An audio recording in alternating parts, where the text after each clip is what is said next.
T20 ప్రపంచ cup అనంతరం Gambhir సారథ్యంలోని team India Bangladesh series తప్ప మిగతా సిరీస్లలో పెద్దగా రాణించింది లేదు. శ్రీలంక వన్డే సిరీస్ ఓటమి, కివీస్ చేతిలో సొంత గడ్డపై వైట్ వాష్ అవ్వడం, అనంతరం ఆసీస్ గడ్డపై 10 ఏళ్ల తర్వాత బోర్డర్ గవాస్కర్ ట్రోఫీని 3-1తో చేజార్చుకోవడం వంటి దారుణ పరిస్థితులను ఎదుర్కొంది. దీంతో పాటు WTC ఫైనల్ కి కూడా టీమిండియా ఈసారి వెళ్లలేదు. దీంతో బీసీసీఐ అటు కోచ్పై ఇటు ఆటగాళ్ల ప్రదర్శనపై తీవ్ర అసంతృప్తితో ఉంది. ఈ నేపథ్యంలో ఛాంపియన్స్ ట్రోఫీని దృష్టిలో పెట్టుకుని బీసీసీఐ ఇంగ్లాండ్ సిరీస్ ప్రారంభానికి ముందు కొన్ని కఠిన చర్యలు తీసుకోబోతోంది. ఆ వివరాలు చూసుకుంటే, తాజాగా అందుతున్న సమాచారం ప్రకారం శనివారం బీసీసీఐ సమీక్ష సమావేశం నిర్వహించగా అందులో పలు కీలక నిర్ణయాలు తీసుకున్నట్లు క్రికెట్ వర్గాలు వెల్లడించాయి.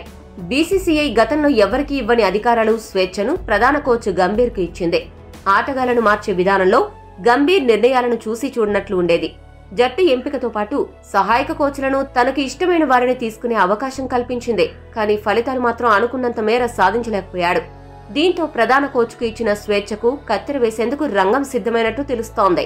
అలాగే సీనియర్ ప్లేయర్లు రోహిత్, విరాట్ కోహ్లీ కూడా సరైన ప్రదర్శన చేయలేకపోయారు. ఈ క్రమంలోనే ఇటువంటి కఠిన చర్యలకు బీసీసీఐ ఉపక్రమించినట్టు తెలుస్తోంది. గంభీర్తో పాటు ఆటగాళ్ల విషయంలో కూడా బీసీసీఐ కొంత కఠినంగా వ్యవహరించనుంది. 2019 నుంచి విదేశీ పర్యటనలకు భారత సీనియర్ క్రికెటర్లు వెళ్లే సమయంలో వారితో పాటు కుటుంబ సభ్యులు కూడా వెళ్లడానికి బీసీసీఐ అనుమతి ఇచ్చేది. అయితే ఇప్పుడు ఇదే ఆటగాళ్ల ప్రదర్శనపై ప్రభావం చూపిస్తున్నట్లు బీసీసీఐ భావిస్తోంది. ఇక నుంచి ఏ విదేశీ పర్యటనకైనా భార్య సహా కుటుంబ సభ్యులకు ఎవరికీ అనుమతి ఇచ్చే అవకాశం లేదని సమాచారం. 5 ఏళ్ల ముందు వరకు ఉన్న నిబంధనలను మళ్లీ తీసుకురావాలనే ఆలోచనలో ఉన్నట్లు తెలుస్తోంది.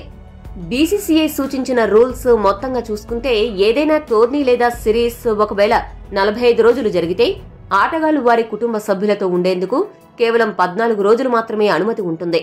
అదే ఈ పర్యటనలు తక్కువ రోజులు ఉంటే అప్పుడు కుటుంబ సభ్యులతో ఆటగాళ్లు ఉండే అవకాశాన్ని 7 రోజులుగా కుదించారు.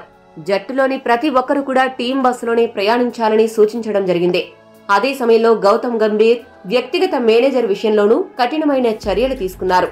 అతడు వీఐపీ బాక్సులో కూర్చోవడం లేదా జట్టు బస్సులో ప్రయాణించకూడదు, జట్టు బస చేసిన హోటల్లో కూడా అతడు ఉండకూడదు అని రూల్ పాస్ చేశారు. ఆటగాళ్ల లగేజీ 150 కేజీల కంటే ఎక్కువ ఉంటే దానికి బీసీసీఐ అదనపు ఛార్జీలను చెల్లించదు. ప్లేయర్లే వారి సొంతంగా చెల్లించుకోవాలి. అంతా బాగానే ఉంది గానీ, దీంతో పాటు వరుసగా ఆటగాళ్లు విఫలమైతే వాళ్లు సీనియర్ అయినా జూనియర్ అయినా తప్పక దేశవాళీ క్రికెట్ ఆడాలని కూడా సూచించి ఉంటే మెరుగైన ఫలితాలు వచ్చేవి అని విశ్లేషకుల అభిప్రాయం. ఈ వీడియో మీకు నచ్చితే లైక్, షేర్, కామెంట్ చేయండి. మరిన్ని స్పోర్ట్స్ అప్డేట్స్ కోసం మా ఛానల్ ను సబ్స్క్రైబ్ చేసుకోండి.